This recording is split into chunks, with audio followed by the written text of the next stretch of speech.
Central New York is also filled with dedicated basketball fans who have been rewarded over the years with 3 appearances in the Final Four by the Syracuse Orangemen.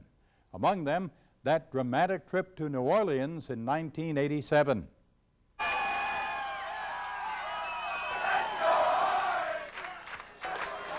'87 was really special because no one had expected the Orange to beat North Carolina to win a berth in the Final Four.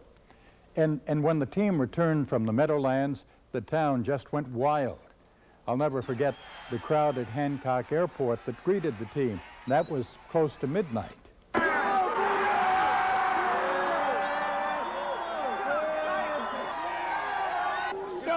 that face! This means so much to all of us, having all you come out here today. And, you know, we had a great feeling this afternoon, but I think the feeling here tonight is even better. Syracuse was decked out in orange, and even non-basketball fans were caught up in the frenzy. And several thousand fans made the trip to the big games, and for those who didn't, well, TV5 was their eyewitness.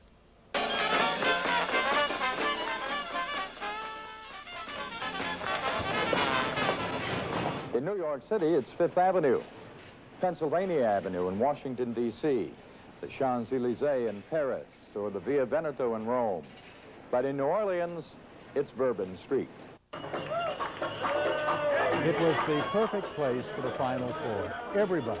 Everybody was in a festive mood, especially after we beat Providence.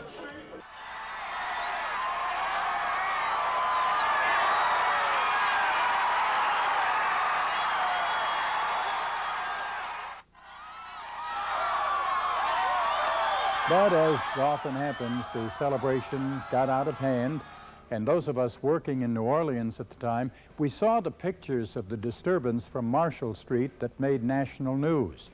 Violence that broke out after both the Providence and Indiana games.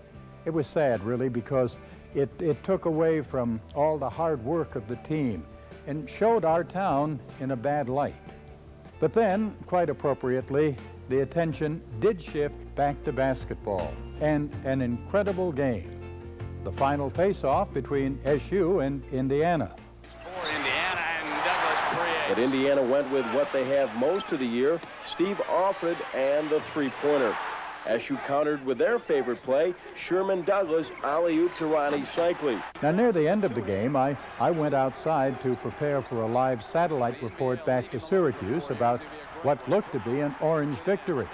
So at that point, I couldn't see the game. I could just hear it in my earpiece. When suddenly I heard a roar from the Superdome and Brent Musburger. Smart takes the shot, and the Hoosiers with 3 seconds. And the producer yelled, "What happened? What happened?"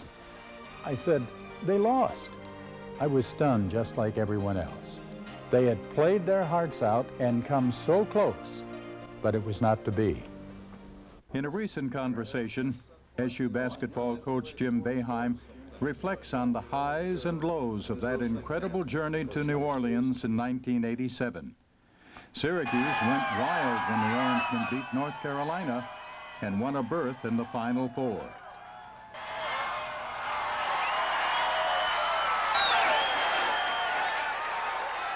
That was a huge factor for me, being here for really all my adult life in Syracuse and seeing the support we get. The fans were rewarded with a victory over Providence.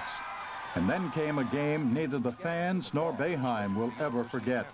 We really had pretty good control of the game. It wasn't a game that was even. We really had control the last 7 or 8 minutes, and we just couldn't quite put it away. Indiana made a couple great plays. We didn't really do anything bad at the end. Indiana made a couple real good shots and won a very close game. But in the final seconds, Indiana's Keith Smart made his famous jump shot. Smart takes the shot, and the Hoosiers with 3 seconds. Go ahead.